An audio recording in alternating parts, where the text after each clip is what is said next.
Hi, I'm Lady Novelist, and today I'm going to tell you some things that will make your blood run cold.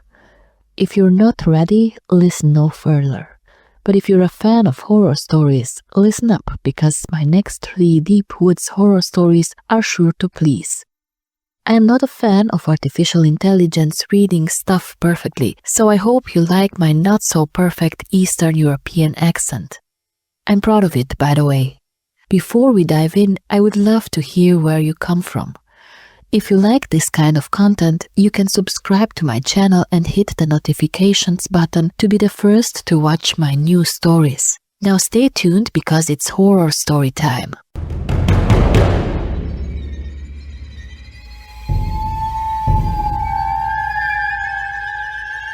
The first time I heard the footsteps, I thought it was just my imagination. The second time, I was sure someone was outside our house. My boyfriend Max and I had moved to a remote cabin in the forest, seeking a peaceful life away from the city. For months it was paradise. Fresh air, silence, the beauty of untouched nature. The trees stood tall, their thick canopies shielding us from the outside world. But then autumn came, and with it the footsteps.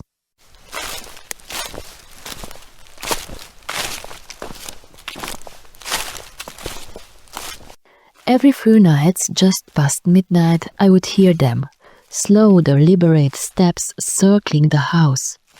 At first they were soft, almost cautious. Then they grew bolder, heavier, crunching the fallen leaves underfoot. My stomach twisted each time I heard them. When I peered out the window, the darkness swallowed everything beyond the porch. It was suffocating. Max told me I was imagining things, but his voice wavered. The fear was creeping into him as well. Then came the scratching. Soft at first, then insistent. It sounded like claws raking against the wooden walls. I felt paralyzed, unable to move, afraid of what I might see if I dared to step outside. When I finally called the police, they arrived and found nothing. Probably an animal, one officer said, but his partner exchanged an uneasy glance with him. Then Max had to leave for a business trip, leaving me alone. He didn't want to, but I assured him I'd be fine. Actually, I was afraid as hell. The first night, nothing happened. The second night, I heard them. Deliberate footsteps, as if someone was walking around our house, searching for something. They would stop for some seconds, then someone or something would walk again. I called my boyfriend, my voice shaking. Someone is outside, the footsteps, they won't stop. Then I gasped, they're trying the door. My blood turned to ice. I could hear the doorknob rattling. Max yelled at me, "Fast, call the police." I already did, I whispered, my breath hitching. But it's 5 minutes and they are still trying to get in. The wood groaned as though something powerful was pressing against it. Then I let out a strangled cry. Oh my God, the lock is breaking.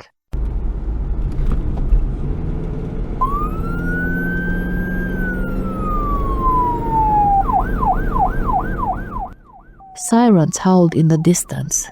Then silence. Whoever or whatever it was fled into the woods. The police arrived minutes later, their flashlights piercing the darkness. The officers followed the muddy tracks only to return pale and trembling. We saw something, one of them stammered. A wolf, but it wasn't a wolf. It ran on 2 legs. The full moon bathed the trees in eerie light. The next morning we packed our things. We were going back to civilization. Some places aren't meant to be lived in.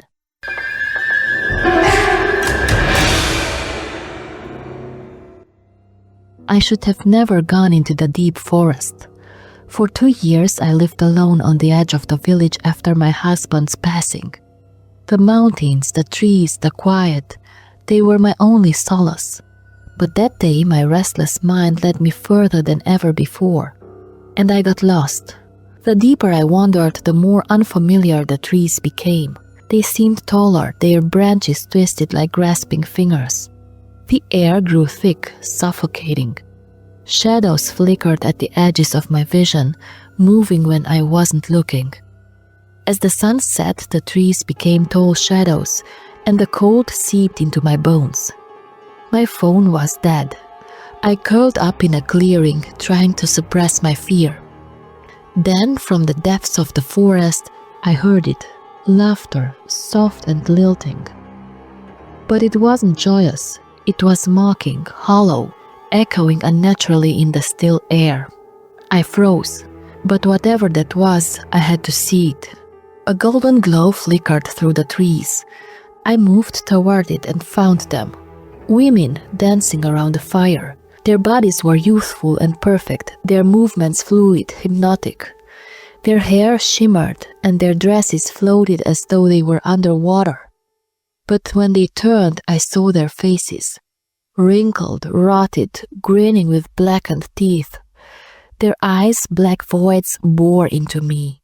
One of them wore a veil of wildflowers, a crown of decay atop her head. I stood there breathless, scared, frozen. I don't know exactly what I felt in that exact moment, but I'm sure it was fear. The fear of the unknown. I fled, running until I found my way home at dawn. My legs ached, my skin was scratched and torn, but I didn't stop until I locked my door behind me. It was one of the creepiest encounters I ever had in the deep woods. That Sunday I went to church, desperate for comfort. And that's when I saw her, a beautiful young woman, smiling, chatting with her friends. On her head, she wore the same floral veil. I felt the blood drain from my face. She was engaged to one of the village boys. But I knew the truth. She was one of them.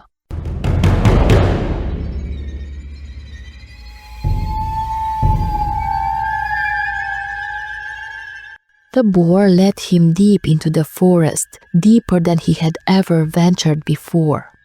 The hunter had chased it for hours, his rifle ready, his breath steady despite the exhaustion clawing at his chest. The beast was fast, unnaturally so, weaving through the trees like a phantom. Moonlight slashed through the canopy in broken beams, illuminated glimpses of bristled hide and gleaming tusks. Then the earth crumbled beneath his feet. He fell. The world twisted, shadows swallowing him whole. Rocks bit into his flesh, branches lashed at his arms, and the sickening crunch of bone rang in his ears before the darkness took him.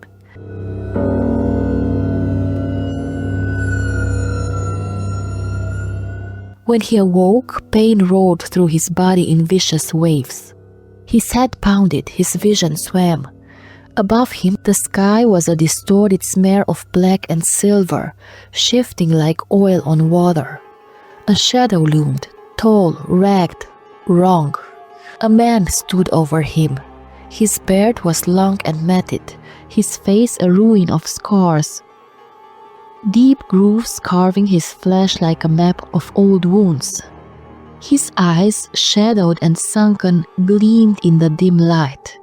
He spoke, but the words were twisted, guttural, a language thick with sounds that made the hunter's skin crawl.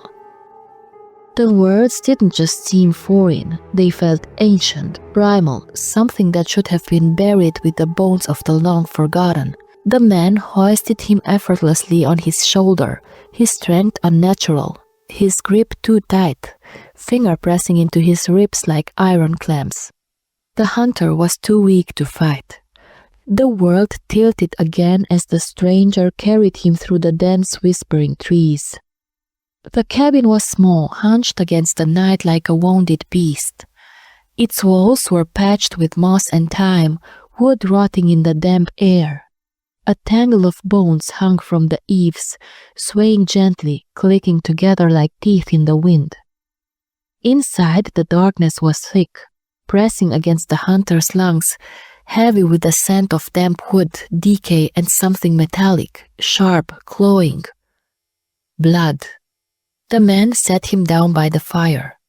Flames crackled weakly, their glow casting long, twitching shadows along the walls. A wooden table sat against the far wall, its surface scarred with deep grooves. Rust-colored stains marred the wood. A pile of bones lay beneath it, small, human-looking. The hunter tried to shift, to sit up, but his lips felt weighted, sluggish. The man turned, his movements slow, deliberate. His eyes never left the hunter. In his hands he held a long, gleaming knife. He ate in silence, tearing into blackened meat with teeth too sharp, too white. Now and then he paused, watching the hunter, the knife always in his grip, twirling between his fingers with unnerving ease. Then came the sharpening, a slow rhythmic drag of metal against stone. The sound scraped against the hunter's bones, worming beneath his skin like wriggling maggots. Shk, shk. The blade gleamed in the firelight, its edge keen, hungry. The man's fingers caressed the handle, almost lovingly. His lips curled, revealing more of those two white teeth. The hunter's pulse roared in his ears. Every muscle screamed at him to move, to flee, to run before those hands, those teeth, that blade reached him. When he shifted, the man stood, blocking the door, his massive frame casting a grotesque shadow against the wooden walls. His breath rasped thick and wet. No. The word was final. It was not a refusal, it was a sentence. The hunter's fingers found his rifle, slick with sweat, trembling. He raised it. The man lunged. A gunshot shattered the suffocating silence. The hunter ran. Branches slashed at him, the forest alive with movement, whispering, groaning. Roots curled like skeletal fingers grasping at his ankles. The ground felt wrong beneath his feet, soft, almost pulsing. Behind him footsteps thundered, heavy, unnatural. Then came the howl. Low, guttural, inhuman. It rattled the trees, seeped into his skull. It was a sound of hunger, of rage, of something that should not walk on two legs. But the man never caught him. He stumbled into the village at dawn, shaking, half mad with exhaustion and terror. He tried to explain, to warn them, but they only exchanged uneasy glances. "There's no one in those woods," they told him. "No cabins, no man." No one had ever spoken that language. No one had ever seen such a scarred face. The hunter never returned to the forest. Some things should remain undiscovered.